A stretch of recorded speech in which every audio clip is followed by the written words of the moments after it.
Welcome to We're Gonna Need Time. I am your host, Brisan66, along with me, Notorious. We jump right into the show as we have explained previously on the show, so no further ado, let's get to it. First up on the list here, we've got double trouble. Caught second tagging with a capital punishment already being issued to said player. Notorious, let's just pretty much break this one down and just, what our thoughts on it. This actually has to go towards the guy's name is Magic12 in the CHL. He already has a capital punishment, got caught second tagging again. What else? Should there be something added on to that? I think it's really permanent lifetime ban. It's just if you're already caught and you go back and do it again, you obviously do not respect the rules. You have no regard for it. So you shouldn't have the privilege of being a part of this league. This league is pretty special. This is the best league in the world for sixes hockey. If you want to be a part of it, act accordingly. Don't be a fool. Don't be an idiot. Don't second tag. And certainly if you've been caught for it, don't go do it again. It should be zero tolerance for cheating. Zero tolerance. I agree. I mean, I agree. And, and it points, coming from my background as a commissioner, I think, guys deserve a second chance. They make mistakes, give them another chance, just let them serve their ban, extend their ban. But I agree. Capital punishment is a pretty harsh punishment. It's normally second tagging, the extreme of the extreme here on LG. And if you are already pushing the boundaries of that already said capital punishment, where else can you go? Where else can you go? There's nowhere else to go. Like, how many times are you going to give him a chance? How many pieces of rope are you going to get him to hang himself with? I say it's done. Like, you gotta weed out the bad apples, right? Or you're just gonna cause more cancer in the league. And I just say it's time to just cut these guys out, be done with them, and let's move on. I agree. I don't think there's a place for them, and I think we can exhaust this as much as we'd like to, but at the end of the day, these guys need to be gone, and they need to be gone for good. The time for second chances are over. Absolutely. Now this is where the big boys play. Let's stick to that. Next up, it could be worse. You definitely know that, Notorious. Belleville dead last. Team's doing horrible. However, Wickedly Moist, top 3 in points. What's your take on this? Impressive, if you ask me. It's impressive, but it's also really strange. Like, I was a part of the team for a week, and I'm just gonna say it's really strange, but amazing with issues.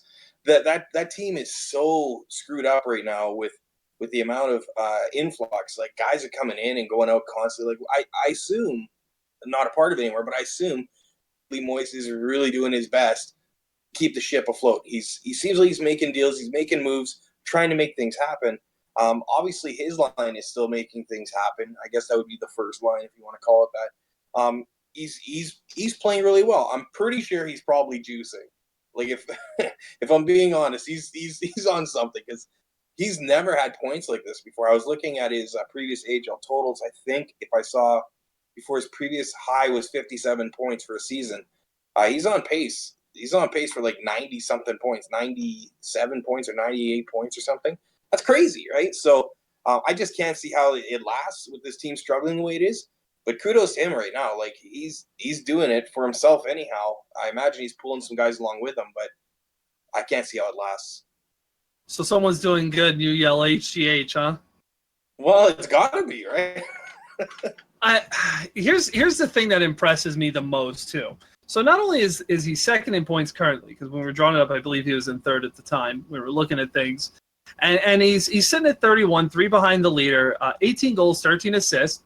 Not puck hoggish, not pass happy. Yeah. Little, in the middle there. But what impresses me the most, and a number that, some people say it's flawed, but it definitely does show what kind of player you're dealing with. And you go and look, he has 93 giveaways in 9 games as a forward. That's impressive. He's not even breaking the top 25 in gives. And he's cancer, but he's not. Yeah. He's a good guy. I know we had our little online beef with our shows, but he's a good guy, and he's trying. I give him kudos for sure. Yes, and kudos to the show as well. Next up here, we've got 1 week is all it takes. And that is the truth, man. Someone goes on a hot streak, someone, shits the bed. lack for a better term. It's a complete the Pacific West. We talked about the Pacific West last week, and we said yes, the division isn't maybe as good as it was previously, but I mean, man, what a change 1 week can do.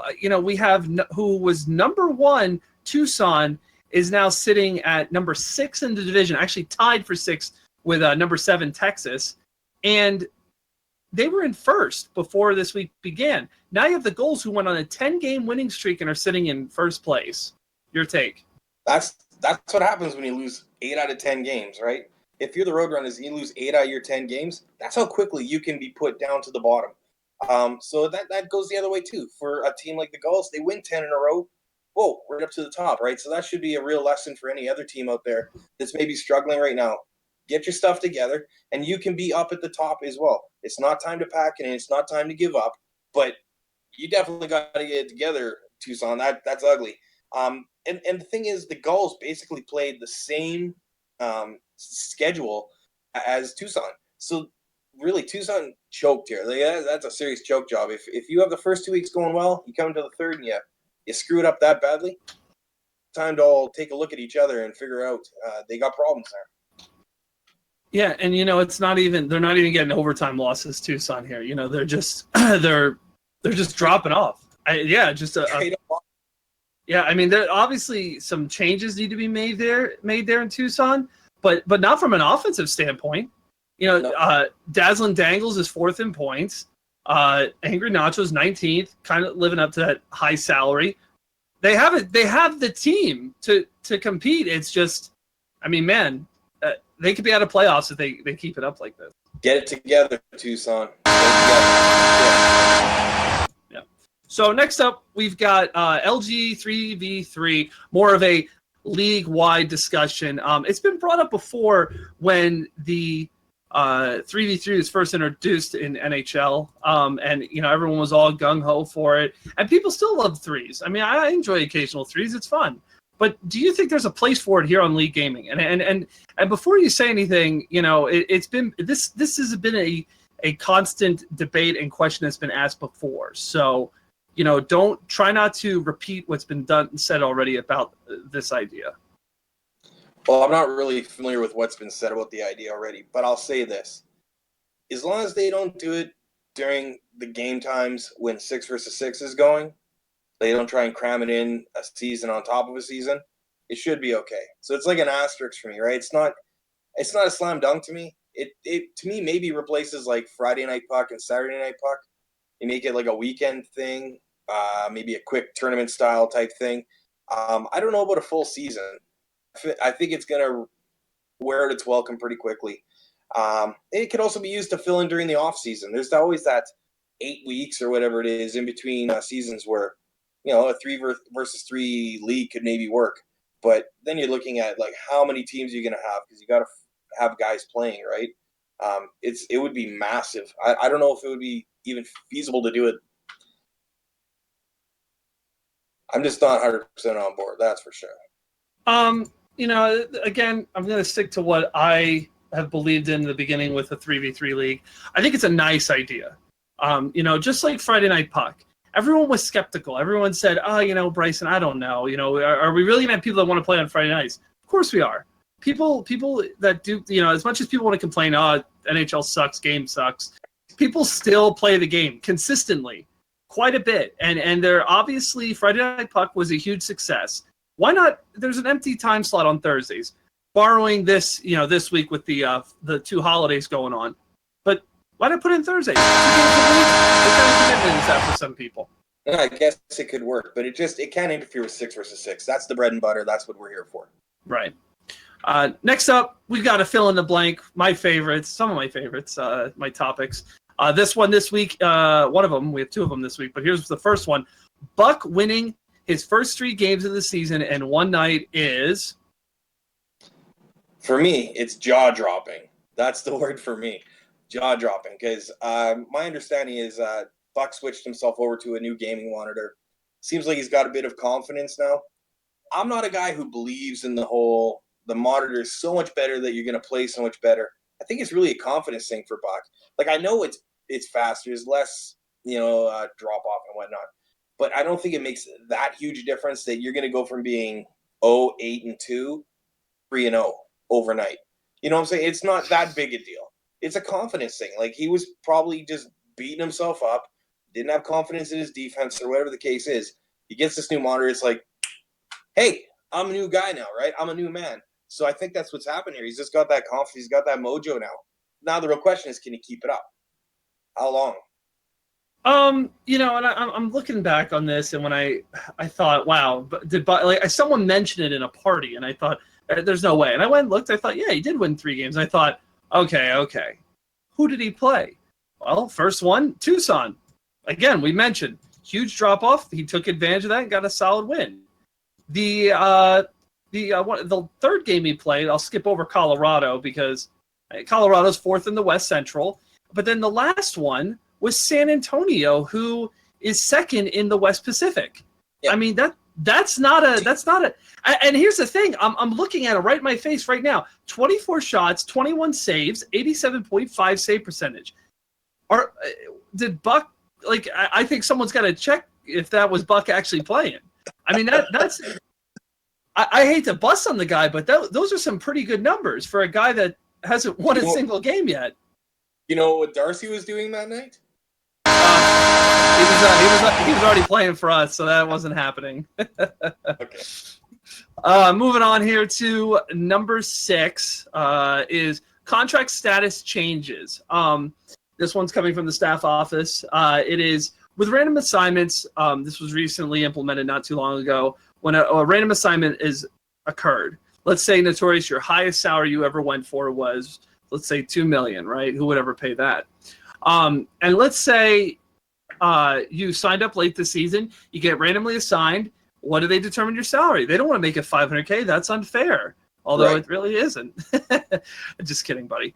But let's say it's $2 million. That is going to be your salary. Should there be lifted restrictions on that? Because right now, as it stands, random veterans are just talented ECUs for your AHL team. That's the only good thing they are for. They can't be called up. Nothing you can do with them except ECU them. So should there be lifted restrictions on those that, now that you're talking about guys like, let's just take a guy we talked about already, Angry Nachos. Let's say he signed up late. He'd be $8,750,000. Who the hell's even going to be able to call him up? Yeah, exactly. Should that even be made an option now? That's the question. Should the salary be an option, or the option to call him up if you want to? The option to call him up. If you want to call him up, I think you should be able to. My personal experience last season, season 29, I signed up late because of my illness. Got a $2.75 million of valuation on me. I was able to play in the CHL. They didn't have room for me on their team. Cap-wise, I ECU'd a couple games in the AHL. But I would have loved to have been able to make a roster, right? But there was no option for me to play in the AHL. I like the idea. Like, you're already punished with that big salary. There's guys that have had years like Dad USA. He's got that 10.5. He's going to be stuck with that forever, right? So I think it's fair enough that they've got the salary already. So I think let them play. I agree. The call up ban should be lifted for sure. I agree with that. We're agreeing a lot tonight. I don't like it. We need to knock it off. All right, I'll stop. All right. Moving on. We're going to move on to our second fill in the blank. Blank has been the biggest surprise this season. And this doesn't have to be a team, player, whatever you want to say. What has been the biggest surprise in the LGAHL? Well, you've thrown to me every time here. Let's see what you have to say first. Oh, no. So I can with you. I can't. Biggest surprise this season. And I'm going to have to be honest. I hate to spoil it just yet, but it's got to be Cleveland. Cleveland was one of those teams I saw in the division. I saw Lazy, and I thought, man, Lazy is a good manager. He runs a good team. He runs a good ship. But, I mean, they're slacking. Not the team I expected. I talk to Lazy pretty frequently, and I feel like, the slump, he can tell, when you're in a slump. I mean, we saw you in a slump last week. You didn't even want to do a show. You didn't even want to live that day. It's demoralizing. It really is. So, I'm a little worried about Cleveland, man. I want to say they're going to pull out of it, but I don't know. I really don't know, and I'm saying it's a big shock to me seeing some of these other teams perform better than his. For me, I'm not going with a team. I'm going with a player, and we've already talked about him tonight, and that's Wickedly Moist. I'm extremely shocked with how he's going. Like with I think you said 31 points already in 3 weeks. That's awesome, right? Especially on a team that is as bad as Belleville is. So I know we already talked about it. We've discussed that already, but the team is literally crumbling around him, and he keeps thriving. So I don't know how he's doing it. That's a huge surprise to me. So he would be my choice. It's a fair choice. Again, I wanted to pick Wickedly. I wanted to switch it up a little bit, not just talk about the same people. But, you look at some of these bottom teams. None of them are really a surprise. Sorry, guys. It's just honesty. You don't like it, don't watch. But Cleveland was not a team that I saw going down to the bottom here. But I would agree with you on that as well. But I do think that Lazy unfortunately gets a bit of the Rodney Dangerfield treatment where guys don't give him a lot of respect. And I'm worried that might be a problem there in Cleveland where they are maybe like not pulling their weight, not doing as much as they could. Right. Because it's like. I agree. All right, moving on to our last topic here. This one's actually comes from the Around the Horn setup style. So I wanted to bring it on to PTI. I enjoy it. I feel it's a good discussion, kind of makes things interesting. Buying or selling Rockford Ice Hogs? For me, I'm selling. Slide it in. I'm selling. I just don't see the evidence that is a team that's going to keep that kind of momentum going. I'm looking for failure coming. Maybe not this week, but I'm saying by week 5, they're down around 3rd or 4th place, and I just see the falling continue to happen. I look at the roster. I don't see any guys there that say to me, "Hey, I'm going to carry this team, and we're going to the top." So I'm really surprised that they're there right now. No disrespect, but I can't see how it's going to be maintained. It's just a lot of overachieving right now, and that's great. Maybe they have a great chemistry on the team. Maybe there's a lot of camaraderie there, and they're playing for each other. I hope they can keep it up, but I just don't see it. Let me carefully use my choice of words here. In a Western Conference, or could I say Western Central Division aspect, I am chips all in for Rockford. I think they have a good team. Do they have a great team? No, because again, I think the East is a stronger conference, and I think maybe they could get their way to the Calder Finals. Who are they going to compete with? Stockton? They're on the brink of not even making playoffs if we'd start today. So to me, as far as a Western Conference team goes, Air Raiders, I rag on the guy a lot, but he has the manager experience to take a team where it needs to go. Mar's a good guy to have as an AGM. They have a very balanced team, I feel. Defensively and their net minders are pretty good, but defensively, I feel like they're lacking. That might hurt them down the road, but as far as a depth team for forwards, I feel like they can do some damage, and I really think that as far as a Western Conference team goes, they could definitely go far. At the end of the day, you got to have the horses. I don't think they got the horses to pull that wagon, and I don't see how it's gonna happen. It's just a bunch of donkeys. So donkeys are good; they're gonna keep pulling, but you got to have the long-lasting strength, and I think you need that. You got to have your Clydesdales. They don't have them. If this was Around the Horn, I'd be giving you a couple points for that one. I enjoyed that. That was a good one. All righty, ladies and gentlemen, this is We're Gonna Need Time. I'm Brisan66, sign off on Notorious. We will see you in 2 weeks, taking a break for the 4th of July. If I had my American flag, I'd be waving it all over the place. Have a good week. Have a good 2 weeks, everybody. Enjoy your holidays.